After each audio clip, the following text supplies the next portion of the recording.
안녕하세요. 푹7부터는 맞지 않는 영상 대신 저자 캐리커처를 일관되게 넣었습니다. 한편 영상의 버전도 남자 성우와 여자 성우 버전으로 두 가지로 나누었으며 여자 성우 버전은 잠 안 오시는 분을 위해서 2회 반복하여 시간이 2배 많으므로 취침용으로 이용하셔도 가능합니다. 이번 시도가 좋으면 구독과 좋아요도 부탁합니다. 경제학의 체계를 최초로 세운 사회과학 최고의 고전 애덤 스미스? 18세기 스코틀랜드의 경제학자이자 철학자로 경제학의 아버지라 불린다. 경제활동의 자유를 허용하는 것 자체가 도덕의 한 형태라고 하며 자본주의와 자유무역에 대한 이론적 토대를 제공했다. 그 보이지 않는 손이란 유명한 문구도 쿡브론에서 유래했다. 국가의 부의 본질과 원천을 탐구한 이 책은 최초의 근대적인 경제학 저서로 평가되고 있다. 18세기는 아직 자본주의와 경제학이라는 용어가 탄생하기 전이었다. 경제 문제가 정치적 사회적 맥락에서 다뤄졌기 때문에 당시에는 정치-경제학이란 용어가 사용되었다. 이런 상황에서 애덤 스미스는 처음으로 경제학을 정치학, 철학, 법학, 윤리학과와는 별개로 독자적인 학문 분야로 여겼고 그의 대표작 쿡브론은 새로운 학문 분야 성립에 기여했다. 1776년 스미스가 50대에 이르러서야 발표한 쿡브론은 38만 단어로 이루어진 2권짜리 책으로 완성하는 데만 꼬박 10년이 걸렸다. 유럽이 최초의 산업시대에 들어서고 사회적 대격변이 진행 중이던 시절에 나온 이 책은 역사적 사실을 기초로 한다. 이를테면 13세기 잉글랜드의 밀맥 주보리 생산, 영주와 국왕이 징수하는 소작료의 종류, 스페인의 남미 정복 이후에 순은의 가격이 떨어진 과정, 정부가 소금 가죽 비누 양초에 공정한 세금을 부과하는 방법 등을 상세히 설명한다. 그렇다고 지루한 책은 아니다. 격식에 얽매이지 않은 문체로 지배층의 어리석음과 부패한 기득권이 미치는 악영향을 거침없이 비판하는 내용은 놀랍도록 흡입력이 있다. 실제로 이 책은 베스트셀러가 되면서 스미스에게 부와 명예를 동시에 안겨주었다. 책의 제목대로 국가의 부를 다루긴 하지만 단순히 거기에 그친다고 생각하면 오산이다. 5편 32장으로 구성된 이 책은 오늘날 고전파 경제학의 이론으로 불리는 내용을 담고 있다. 간단히 말해 자기 이익을 위해 행동하는 것이 생산성 향상과 국가의 부를 불러온다는 것이다. 따라서 여기서 말한 국가는 국민을 뜻하며 스미스는 아무리 유능한 정부라고 해도 독자적으로 부를 창출하려 들지 말고 국민의 재능에 맡겨야 한다고 주장했다. 정부의 역할에 대한 스미스의 간결하고 상식적인 묘사는 오랜 세월이 흘렀어도 여전히 유효하다. 스미스의 예측대로 커지고 비대해진 정부는 고유 영역이 아닌 분야에까지 진출하고 있으며 그 때문에 조만간 국민의 형편이 어려워질 것이다. 대부분의 정부는 일자리 창출을 위해 특정 산업에 보조금을 제공하는 과정에서 승자를 선택하는 능력이 있다고 자부하지만 스미스는 그러한 투자 때문에 자원을 최적으로 배분하려는 사회 본연의 기능이 변질되는 경향이 있다고 경고한다. 200년이 넘어서도 쿡브론은 여전히 국가 번영의 든든한 처방전 역할을 하고 있는 것이다. 사리사욕의 효과. 쿡브론은 스미스가 그 시대에 새로이 출현한 산업 자본주의를 소개하는 책인 만큼 그가 탐욕과 사리사욕을 옹호했다는 선입견을 낳았다.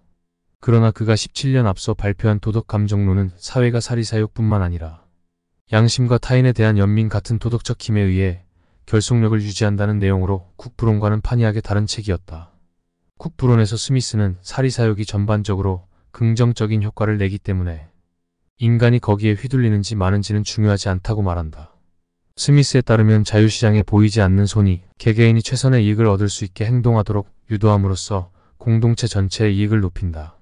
그렇다고 탐욕스럽고 부정한 행동을 하라는 이야기는 아니다. 각 경제 주체가 자기 자신이나 가족을 위해 정직하게 노동하고 삶을 개선하면 자원의 효율적인 활용이 이루어진다는 뜻이다. 개인에게 이 같은 행동을 허용하는 사회라면 소유한 자원을 최대한 활용하게 마련이며 오랫동안 번영할 수 있다고 스미스는 말한다. 우리가 저녁 식사를 할 수 있는 것은 푸주간 주인, 양조업자, 제빵사의 자비심 때문이 아니라 그들의 이익 추구심 때문이다. 전문화를 통한 부의 축적. 스미스가 쿡브론의 첫 부분에 노동이라는 주제를 다룬 것은 결코 우연이 아니다.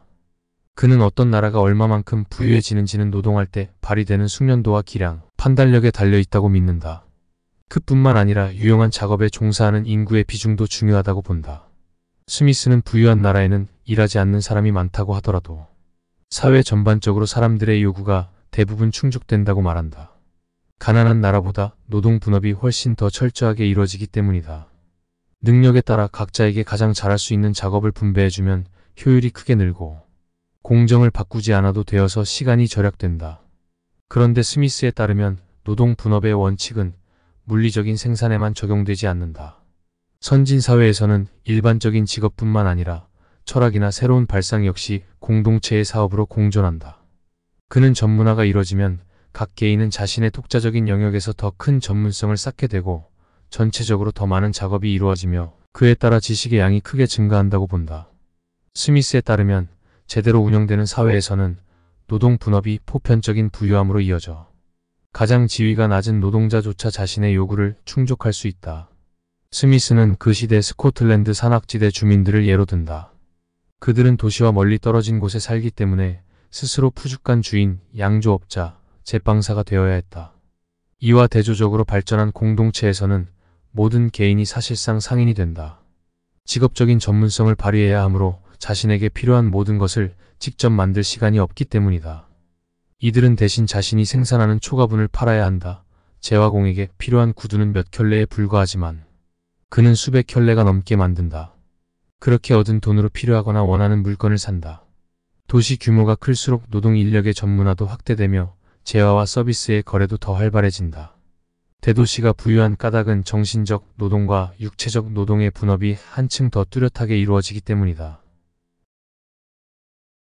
가치를 결정하는 요소. 스미스에 따르면 물건의 가치를 결정하는 요소는 그 물건의 생산에 들어간 노동의 양이다. 이는 곧 구매자가 물건을 구매함에 따라 절약할 수 있는 노동의 양이다. 효용이 매우 큰 물건을 제공하는 사람은 부자가 된다. 이들 덕분에 다른 사람들이 그러한 물품을 직접 제작하지 않아도 되니 노동력이 절약되기 때문이다. 물품 생산에 개입되는 수고와 재능은 그 물건의 가치를 결정짓는 중요 요소가 된다. 스미스는 이러한 상황에서 노동의 전체 생산물이 항상 노동자의 소유가 되지는 않는다. 노동자는 대부분 자신을 고용한 자본가와 생산물을 나누어야 한다고 지적한다. 이처럼 노동력을 투입하지도 않고 생산에도 크게 관여하지 않는 사람이 노동, 생산물의 큰 몫을 차지하는 것은 마르크스가 지적한 자본주의의 문제점과도 일맥상통한다. 그러나 스미스는 애당초 자본 제공 없이는 노동자가 임금을 받을 수 없기에 이러한 상황을 공정하다고 보았다. 국가가 부유해지는 방법. 스미스에 의하면 국가는 다음과 같이 부유해질 수 있다. 우선 국민이 번 돈을 성실하게 저축하는 것이다.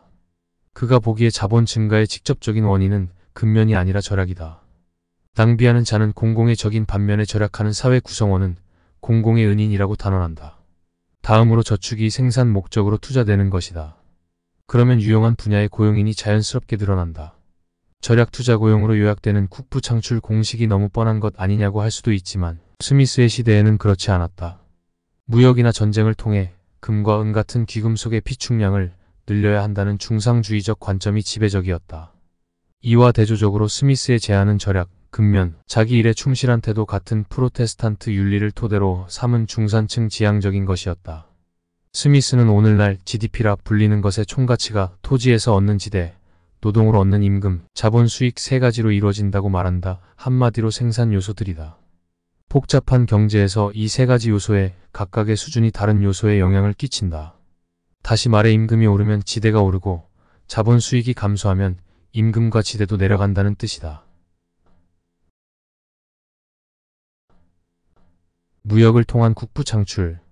국가가 부유해질 수 있는 또 다른 방법으로 무역이 있다. 스미스는 과거 가장 크게 번성한 문화권은 모두 무역 국가였으며 대부분 해상 무역에 종사했다고 설명한다. 무역하는 나라는 자국에 없는 원자재를 사들여 제품을 만들 수 있다. 제품은 원자재보다 비싸며 다른 나라의 판매에 큰 이윤을 남길 수 있다. 따라서 나라가 보다 부유해진다. 스미스의 견해는 프랑스 중농주의의 영향을 받은 것으로서 무역이 항상 거래 당사자들에게 이롭다는 것이다. 중상주의에서는 무역을 다른 나라의 것을 빼앗아 자국의 이익을 추구하는 식의 전쟁으로 간주했지만 스미스는 기본적으로 국가에 부는 재화와 돈이 유통되고 거래될 때 증가한다고 여겼다. 피렌체 같은 중세 유럽 도시는 그러한 원리를 이해하였기에 주변 농촌 지역뿐만 아니라 지구의 가장 외딴 변방과의 거래를 통해 막대한 부를 축적했다. 반면에 근시안적으로 국경 안에만 머물러 있던 도시와 국가는 몰락했다. 해서는 안 될 행위, 약탈, 전쟁, 사치. 돈 모으지 않고 사치하는 사람은 재정적으로 큰 대가를 치른다. 스미스는 국가 역시 마찬가지로 공간 건설, 요란한 행사, 불필요한 전쟁에 거액을 지출하는 것은 재앙을 자초하는 행위라고 지적한다. 토지나 산업을 개발할 생각은 하지 않고 다른 나라를 약탈하여 부를 축적할 수 있다고 믿는 국가 역시 큰 화를 입는다. 스미스는 스페인 사람들을 신대륙으로 이끈 것은 황금에 대한 신성한 갈망이었지만 결론적으로 황금은 스페인의 장기적인 번영에 도움을 주지 못했다고 지적한다. 더 나아가 국가가 잘 사는 방법은 멋진 전리품을 노리고 약탈하기보다는 자국의 자원을 꾸준히 개발하고 무역을 통해 잉여 자원을 팔아 값비싼 제품의 생산에 필요한 원료를 구매해오는 것이라고 주장한다. 스미스는 동인도 회사처럼 정부로부터 위임받은 권한을 이용해 내부 구성원의 사제를 불린다는 이유로 독점, 무역회사를 부정적으로 바라보았다. 제국주의와 식민화 정책도 탐탁지 않게 여겼다. 국부론에서도 영국이 아메리카 대륙에서 자발적으로 철수할 것을 주장했다. 그는 영국의 통치자들이 아메리카 대륙의 황금 노다지를 꿈꾸며 식민지화했지만 사실 아메리카 대륙은 금광 추정 지역에 불과하다고 말한다. 금광 채굴을 위해 영국의 납세자가 치른 비용이 그 값어치를 훌쩍 뛰어넘었다면서 지금이야말로 영국이 거창한 포부를 포기해야 할 때라고 촉구한다. 자연적 자유. 스미스의 위대한 이론 중에는 자연적 자유도 있다. 그는 통치자가 국민의 발전을 방해할 수도 도울 수도 있다면서 대부분 경우 국민에게 간섭하지 않고 기본적인 치안과 질서를 유지해 국민과 기업이 번창할 수 있도록 돕는다고 말한다. 스미스는 관료주의에 대한 불만이 최고조에 달한 시기에 이 책을 집필했다. 당시 영국의 관료 집단은 세금, 관세, 물품세 등 독단적인 법규를 통해 국민에게서 뽑아낼 수 있는 최대한도의 돈을 뽑아내려고 했다. 국부론이 크게 성공을 거둔 까닭도 정부의 간섭이 최소화된 상태에서 국민이 자유롭게 자신의 경제적 이익을 추구해야 한다는 주장이 담겨 있었기 때문이다. 스미스는 정부가 다음과 같은 세 가지 의무만 담당하면 된다고 주장한다. 사회를 다른 독립된 사회의 폭력과 침략으로부터 보호할 것. 사회 구성원을 다른 구성원의 불이나 억압으로부터 보호하고 그에 적합한 사법체계를 확립할 것. 개인이 맡기에는 너무 많은 비용이 드는 사회 전체를 이롭게 할 공공사업과 공공기관을 건립하고 유지할 것. 이 모든 의무를 이행할 비용은 세금을 통해 마련해야 한다. 다만 사회 전반이 아니라 일부에게만 도움이 될 경우에는 민간 자금이나 그 혜택을 입을 사용자들의 세금으로 해야 한다.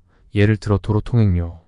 스미스는 모든 사람이 읽고 쓰고 기본적인 계산을 할 수 있어야 한다며 기초교육 제도의 창설을 지지했지만 교육의 혜택을 가장 많이 입는 사람들이 기꺼이 그 비용을 치러야 한다고도 주장했다. 이상은 애덤 스미스의 국부론이었습니다.